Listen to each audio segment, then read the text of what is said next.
Hello. Hi, how are you? Hello. Hello, very good. Thank you. We're in the hotel room. I hope everything is good. It was the best place that we could find. We're currently on tour. That's why it's a little bit improvised. Hi, with Delane, right?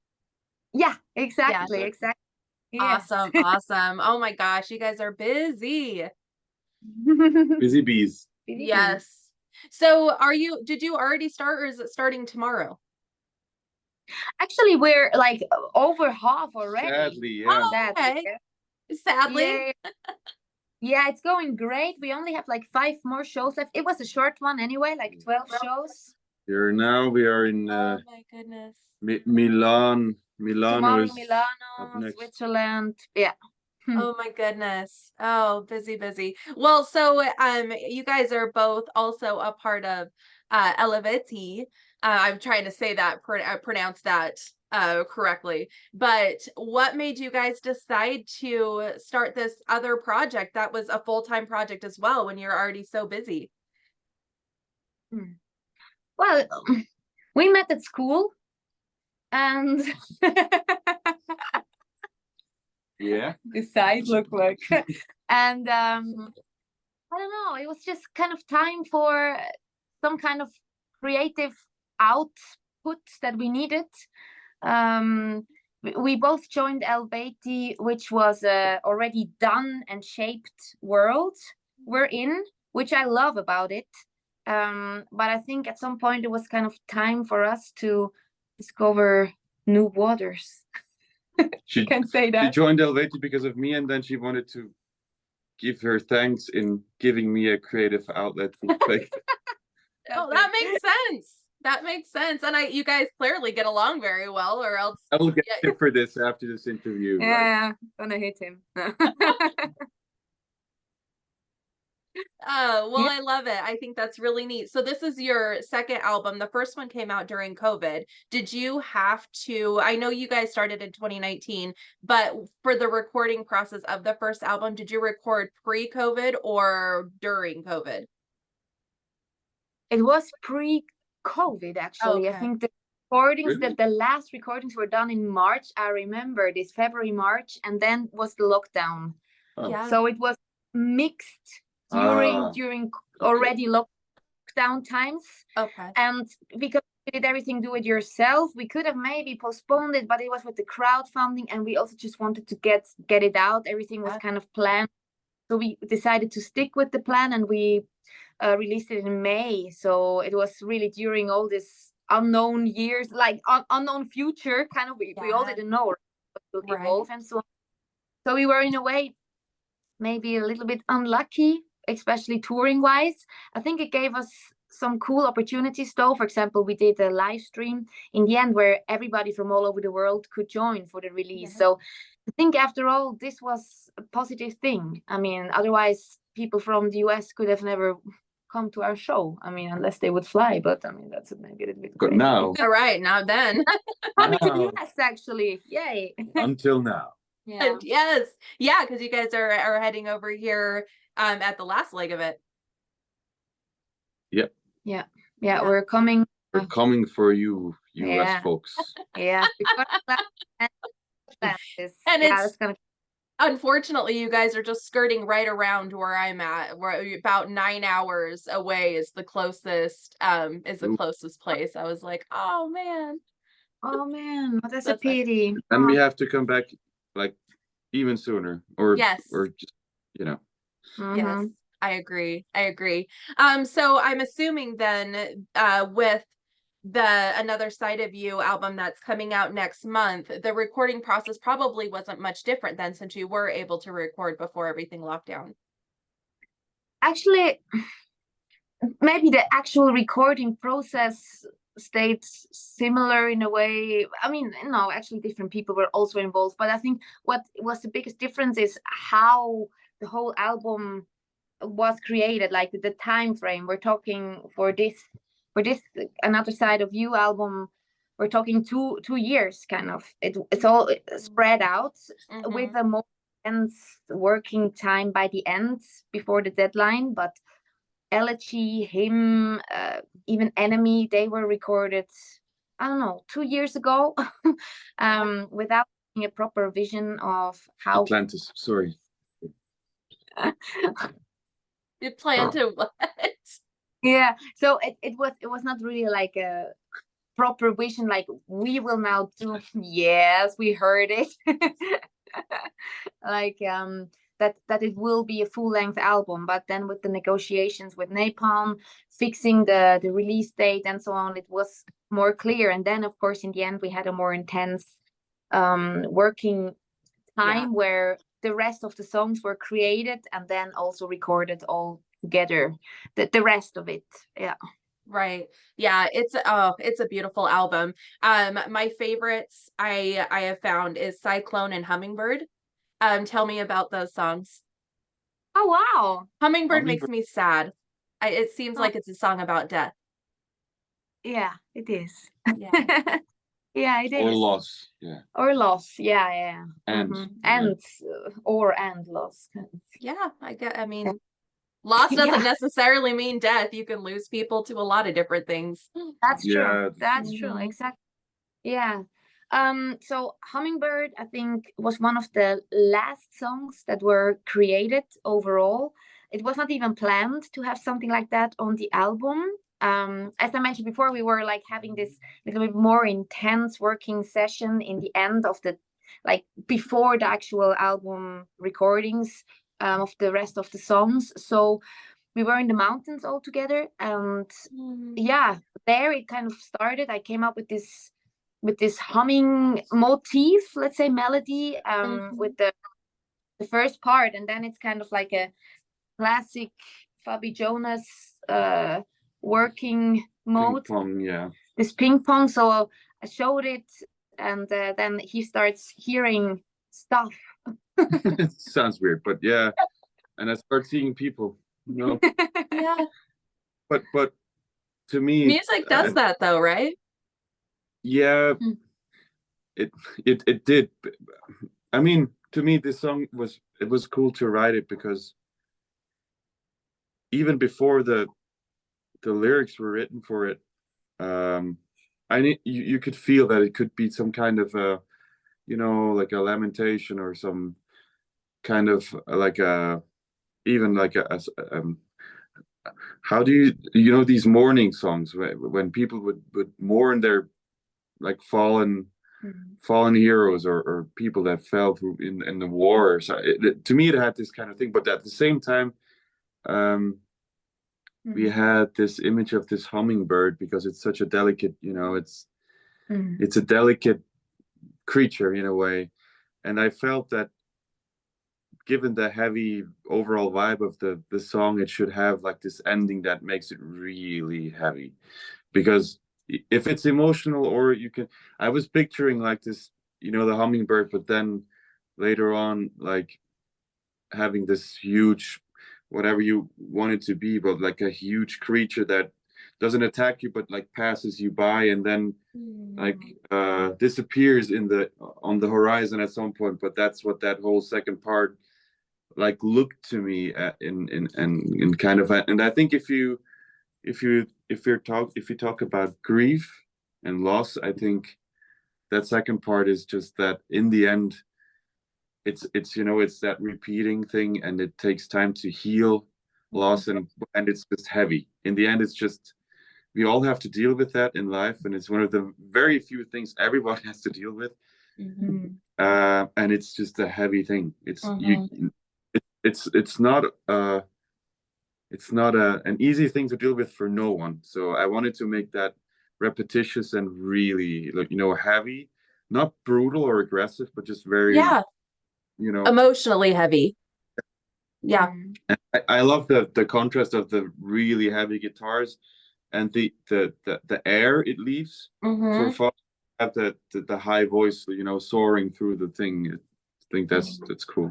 It's like a hummingbird soaring through the like a thunder, like a I don't know, something like a rainy thunderstorm. Yeah. I think you guys delivered that beautifully. I mean, everything that you're explaining is definitely what you feel in the song. So that's interesting to hear. hear where it kind of transpired from. The humming itself, I mean, the harmony humming part of it is a very heavy feel, but that's comforting when people are experiencing loss or death. That's a comforting feeling because you don't feel so alone, you know. Yeah. Yeah. Now on a lighter note, I'm pretty sure it's a lighter note. Tell me about Cyclone. That's such a haunting song. I mean, it's also a heavy song, but in a totally different way. I love the darkness of it. It seems to me, and obviously correct me if I'm wrong, but it seems to me more of like I'm trying to weather the storm by staying in the safer part of the stress that's surrounding you, like kind of like trying to find your inner calm in the outside stress. I think Cyclone is good. It's maybe not even the outside stress, but it could also be your own, trying to find calm with your thoughts. Of course, they're also provoked by outside stress, but I think it's very, very much finding your way with yourself kind of thing. Yeah. But also, I think it can be interpreted as an artistic, trying to maybe find your musical identity, or trying to find that, the thing that makes you in a way. Or I think there's many, there's different ways to look at it, but yeah. I feel like that's what the whole album, maybe outside of Hummingbird and the one that I don't understand because unfortunately I only speak English. I need to learn other languages, but it seems like that's the overall kind of theme of the album, is kind of the inner battle that we have between the light and the dark. And I'm assuming that's where another side of you comes from, is that, and with the visuals as well in some of the videos. That's my interpretation. Is that accurate? Yes, it's one of the accurate interpretations. I would say. You can also interpret it musically, because it's, this album is decidedly more diverse than the first one. Sure. Yeah, like we're showing musically another side of us, more versatile, more influences from all the other band members that maybe did not flow that much into the first album. So that's also the other side we're showing musically. And lyric-wise as well. I mean, we changed the whole lyrics theme. In the first album, I was working with 2 people outside the band. And this time, it's clearly Yannick that really shaped many of these lyric parts, that brought this fresh style, this more modern approach, this more reality-based lyrics, compared to the first album, where it was all about this fantasy world that we created and this actual conceptual story that we tried to follow throughout the album. So yeah, with this whole world, we're still figuring out what to do, how to do. I believe that's a topic for the third album. This one is more like a collection of stuff that just came out, if you can say that. Yeah. So you guys are already talking about the next album. Oh yeah. Oh yes, That's yes. exciting. That's exciting. Well, I guess you guys have been working on, like you said, you've been working on this for a couple of years, so it's not like it's new for you guys, where it is going to be for. And you've released, I think 5 songs already? I think is what I counted. Like 4, 5. You're right. Yeah, You're right. Correct. You're right. 5, and there will be one more. So before the actual release. The week of release. I know Napalm has like a total recipe of how they do things, and so I always know that there's going to be one more right before release date, like 2 days before. I think is what they do. Correct. Okay, so this album, you said you kind of pulled in inspiration from different places is now, and you work with people now within the band to do the lyric parts. Is that something that you ever struggle with coming up with lyrics, or is that something that like just comes natural at this point? And also your vocal ranges as well. Is that something that you've had to work on, or is that something that comes natural? Because you have like a million different voices in there. Oh, well, thank All you. right. Lyric wise, I have to say writing lyrics is definitely my least favorite part of composing. I love coming up with piano demos with chords, with chord progressions, melodies, whatever, and then hand it to the guys, or come up with melodies on something that is already existing, or just singing whatever Jonas comes up with. I'm super open, but lyric wise, it's not my favorite part.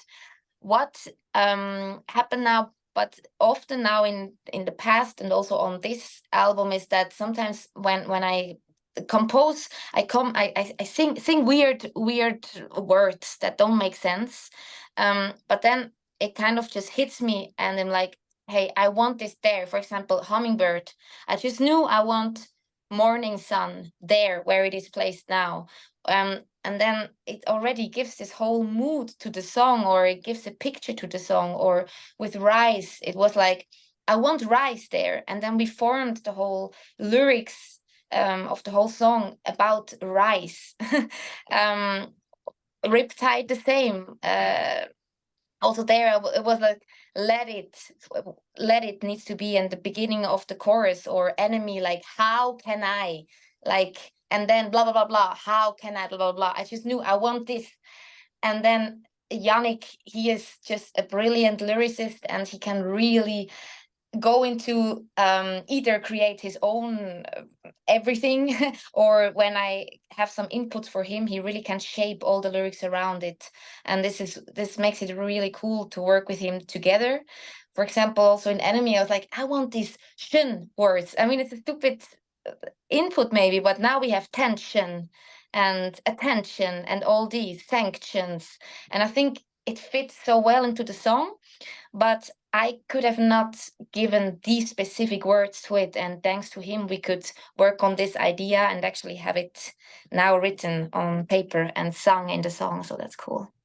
That is cool. That's really interesting. And I can't imagine lyrically Collective would always be so super easy. But I mean, I guess if you guys are always open, I'm sure that makes that process easier, especially if it's something you don't enjoy doing, which I totally get.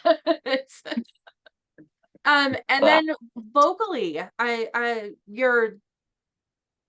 you have so many different styles within this album, and you execute them all so perfectly. Is that something that you have trained yourself to do? Is there like different things that you're like, oh, I wonder if I could do that or how that would sound, or is it just who you are? Actually, it's Answers the question. Option B. Yeah, I didn't think like, let's try this, let's try that. It's just I think everything falls into place together. I mean, this for example, in Cyclone, these verses, it was just clear that I sing those in a lazy tone, a little bit more modern tone. It would just fit the best. Same with the first word of Riptide was also challenging for me. It's like the lower ranges that we now explore a little bit more in this album, I would say. And I have to say, if I'm honest, I am not that confident in the lower ranges because I just don't use it that much. But I got already nice feedback, which encourages me to, yeah, maybe be more open for the lower registers for the future as well. Who said that? Who said that? It's just Yeah. it's so different than what all the other songs have. And so I think that's part of what sets it apart, and probably part of what immediately made it one of my favorites, because it's like it's just so different that you're not necessarily shocked, but are kind of like you open more up to it, like, okay, that's different than what I've heard, you know.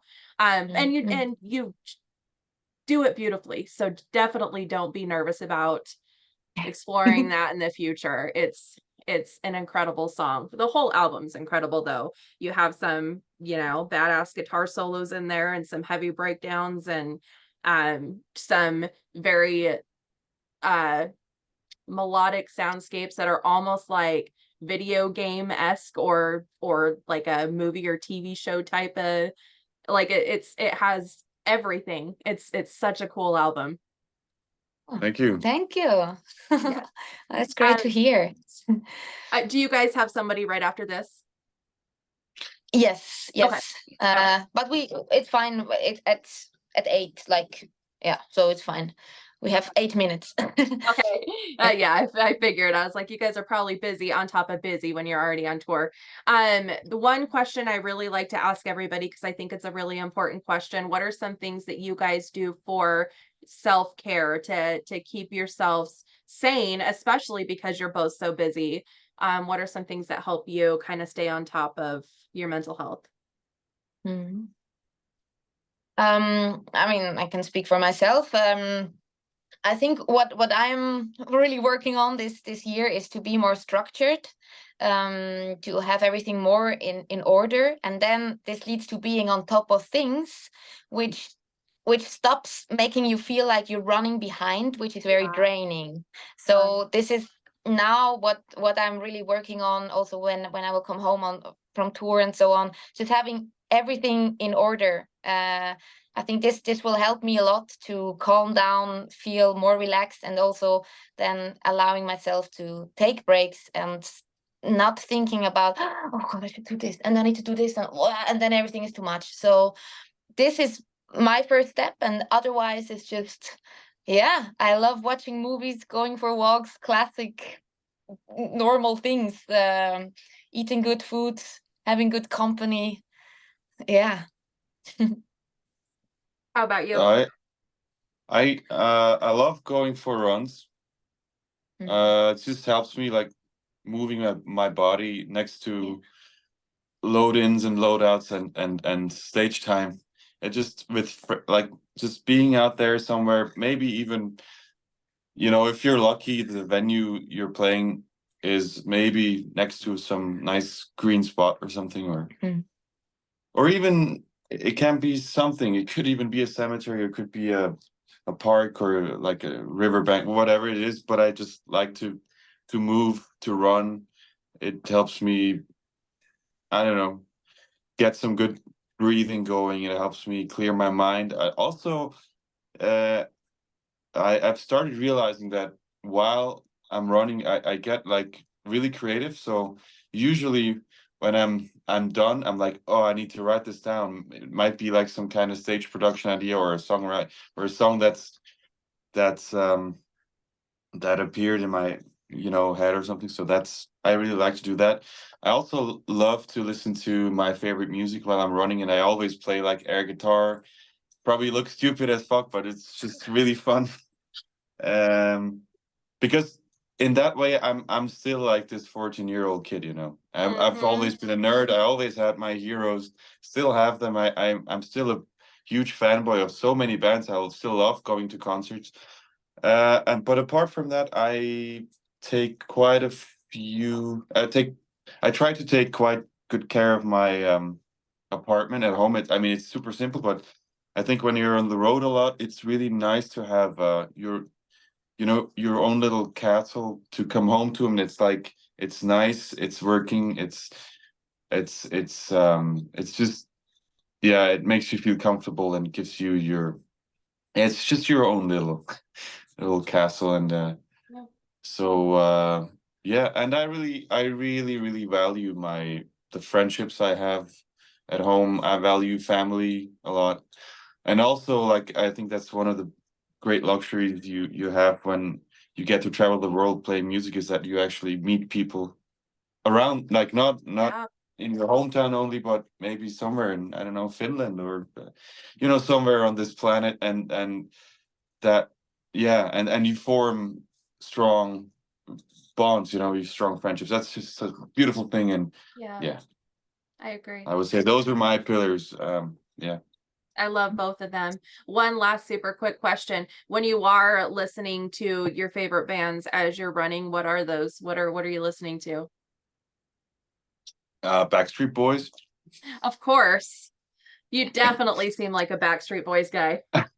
No, actually, I do like me some Backstreet Boys. No, but of course, if you're running, you need something that pushes you. I go for, so it's my favorite metal stuff, which is mostly groovy stuff. Lamb of God, Pantera, you know, really like Gojira stuff that gets you going, that has this nice aggressiveness to it, and it's cool. Or I go for, you know, like feel good 80s rock, Van Halen. I mean, that's my, you know, that stuff that is just fun and uplifting, you know, and has all the great guitar solos and the great songs. But mostly it's like heavy rhythm based metal, if you will. I love In Flames. That's one of my favorite bands of all time, for sure. Incredible. They're incredible. Awesome. Well, good luck on the rest of your tour. I hope it goes well for you. I hope you guys are able to get some good rest. And thank you so much for taking the time to chat with me. Well, thank you. Thank you. Thank you so much. Take care. Have a good Bye. rest of your day. Bye. Bye-bye. Thank you You too. too. Bye.